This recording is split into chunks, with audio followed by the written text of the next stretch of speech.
Ela tinha uma certeza absoluta.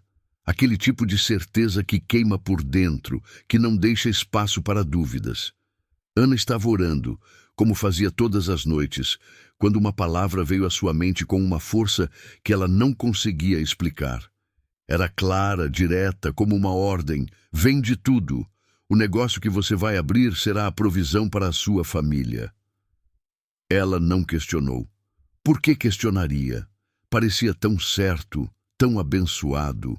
Movida por essa convicção, ela vendeu o carro da família, usou todas as economias que eles tinham, aquele dinheiro guardado com tanto cuidado para um futuro seguro. Ela investiu tudo, cada centavo, naquele empreendimento que, aos seus olhos, era a materialização de uma promessa divina. Mas em 6 meses tudo desabou.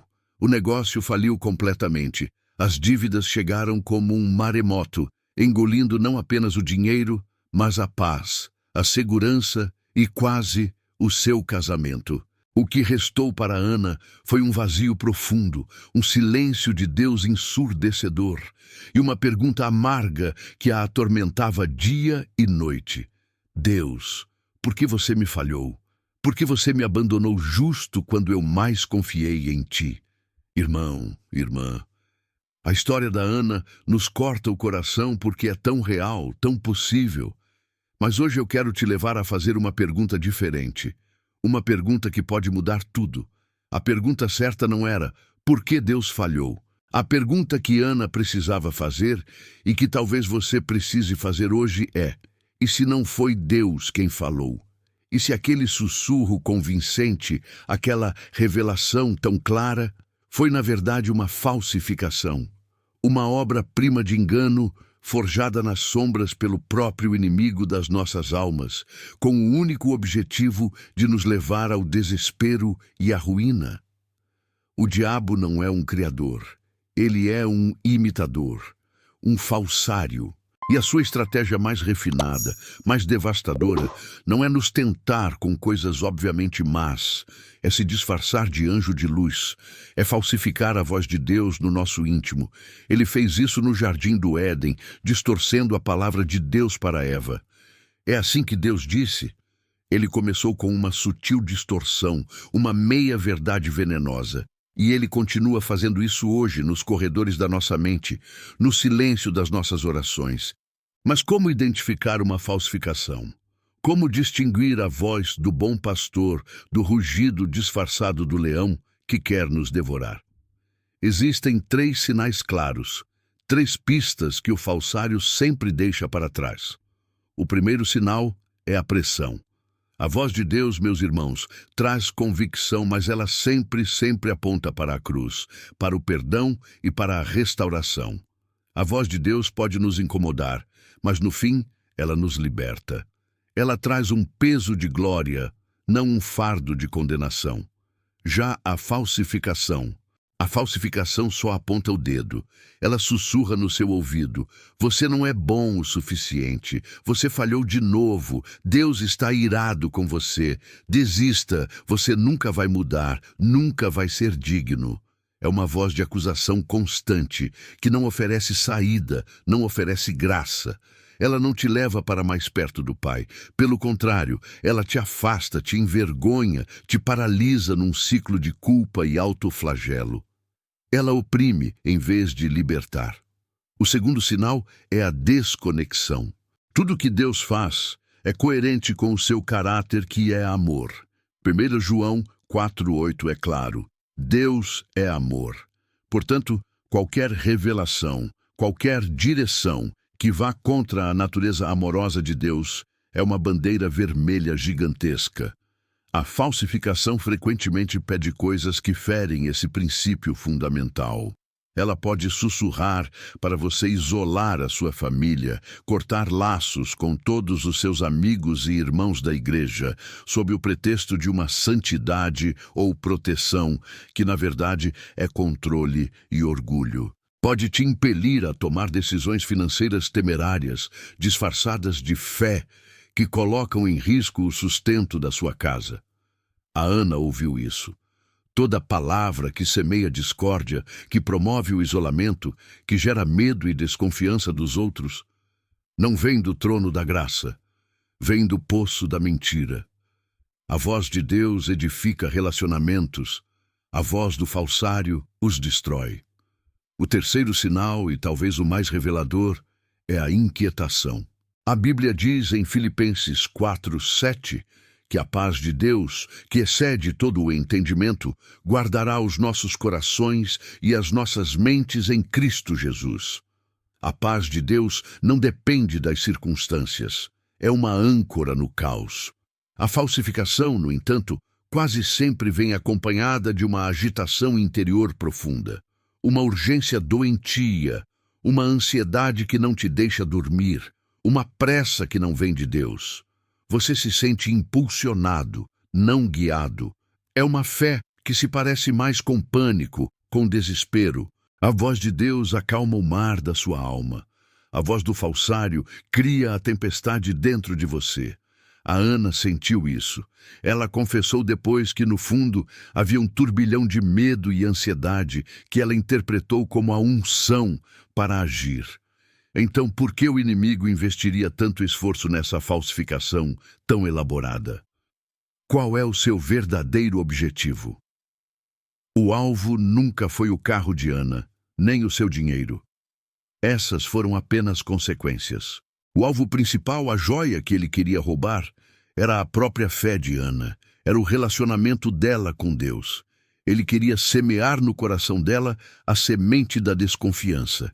Ele queria fazê-la acreditar que Deus era um mentiroso, um pai negligente, que faz promessas e depois abandona seus filhos à própria sorte.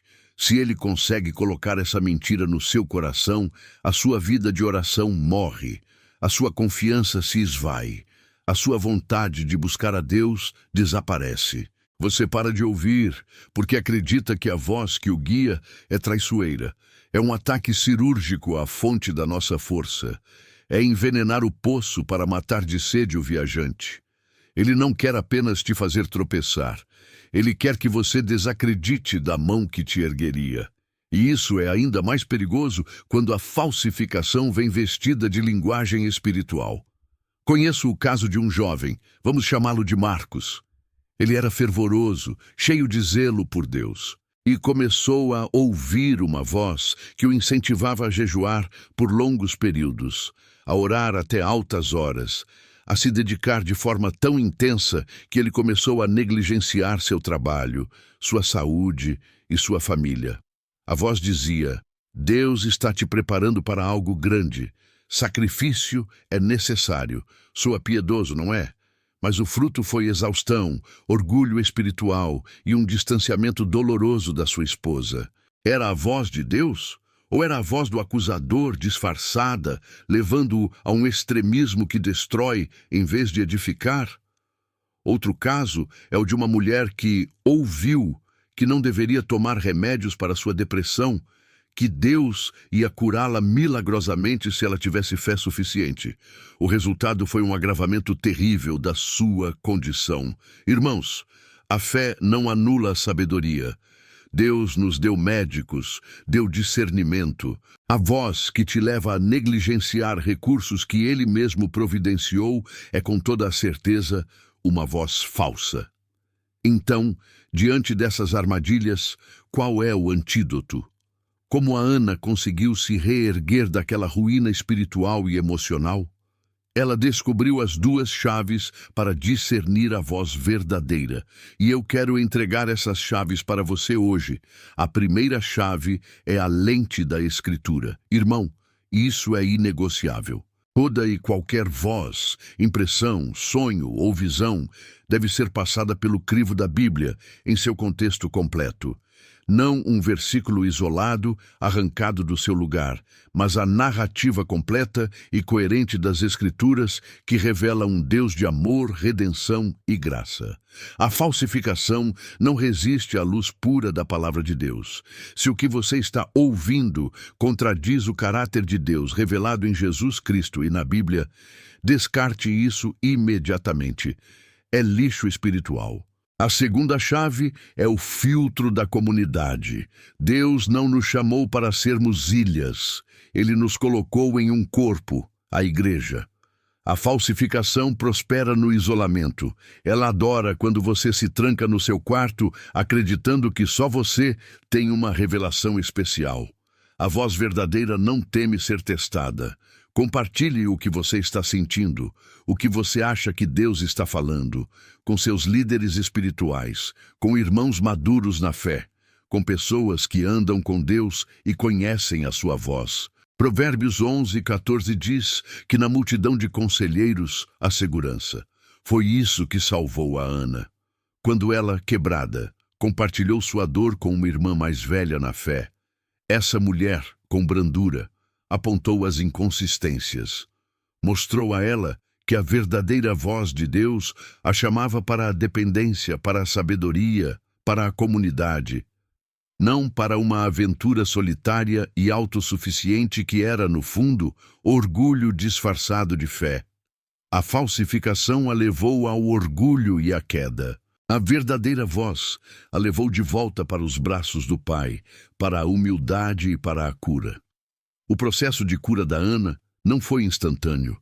A decepção tinha raízes profundas. Ela teve que reaprender a ouvir. Começou com pequenos passos. Em vez de buscar uma grande revelação, ela se focou em conhecer a pessoa de Jesus através dos evangelhos. Ela via como Jesus tratava as pessoas quebradas, os pecadores, os doentes. Aquele era o caráter do Pai. Aos poucos, a desconfiança foi se dissolvendo. Ela se permitiu ser vulnerável na sua pequena grupo, orando com outras mulheres e compartilhando suas lutas. Um dia, durante um culto, um versículo que ela já havia lido dezenas de vezes saltou do papel com uma doçura nova. Ele cura os de coração quebrantado e liga as suas feridas. Naquele momento não era uma ordem, não era uma promessa de negócio. Era um abraço. Era o Pai dizendo: eu sei que você se machucou. Eu estou aqui para curar você. A fé verdadeira, que havia sido quase extinta, renasceu, não como um fogo de fogos de artifício, mas como uma brasa constante e segura. Ela entendeu que a voz de Deus nem sempre fala sobre o futuro. Muitas vezes, ele simplesmente fala sobre o agora. Sobre a sua presença, sobre a sua graça que é suficiente, e essa jornada de discernimento não termina nunca. É uma vigilância constante. O apóstolo Pedro nos adverte: estejam alertas e fiquem vigiando, porque o inimigo de vocês, o diabo, anda por aí como um leão que ruge, procurando alguém para devorar. A oração: Senhor, me mostre se isso vem de ti, deve ser um hábito enraizado no nosso coração. Precisamos criar o costume de pausar diante de qualquer certeza súbita e examiná-la à luz das Escrituras e da comunidade. É um exercício espiritual que fortalece os nossos músculos do discernimento. Quanto mais você pratica, mais sensível você se torna à nuance, ao tom, à textura da voz do Espírito Santo. Você começa a reconhecer a paz que ele traz, mesmo em meio a decisões difíceis. Você aprende a detectar o sabor amargo da pressão e da inquietação que acompanha a falsificação. É uma caminhada de intimidade. Quanto mais tempo você passar na presença do verdadeiro, mais óbvia e grosseira se tornará a imitação. Se este vídeo tocou o seu coração, se você já se sentiu confuso, angustiado, achando que Deus havia se esquecido de você, ou pior, que ele te havia enganado, eu quero te pedir 3 coisas. Primeiro, compartilhe este vídeo. Você não tem ideia de quantos Anas e Josés estão por aí, à beira do desespero, precisando ouvir esta mensagem. Sua simples ação pode evitar uma tragédia na vida de alguém. Segundo, comente abaixo escrevendo: eu me protejo na palavra. Vamos construir um mural de fé aqui nos comentários, um testemunho de que nós, como comunidade, estamos atentos e nos protegendo com a verdade. E terceiro, se inscreva no canal e ative o sininho, porque aqui Nós não temos medo de enfrentar as estratégias do inimigo. Nós as expomos à luz, porque sabemos que aquele que está em nós é maior do que aquele que está no mundo. Irmão, irmã, lembre-se, Deus não é um Deus de confusão, mas de paz. A voz dele pode ser suave, pode ser forte, mas ela sempre, sempre te levará para mais perto de Jesus. Ela te edifica, te corrige com amor e te enche de uma paz que o mundo não pode dar. Aprenda a discernir, fique seguro e caminhe em paz. A minha ovelha ouve a minha voz, eu a conheço e ela me segue.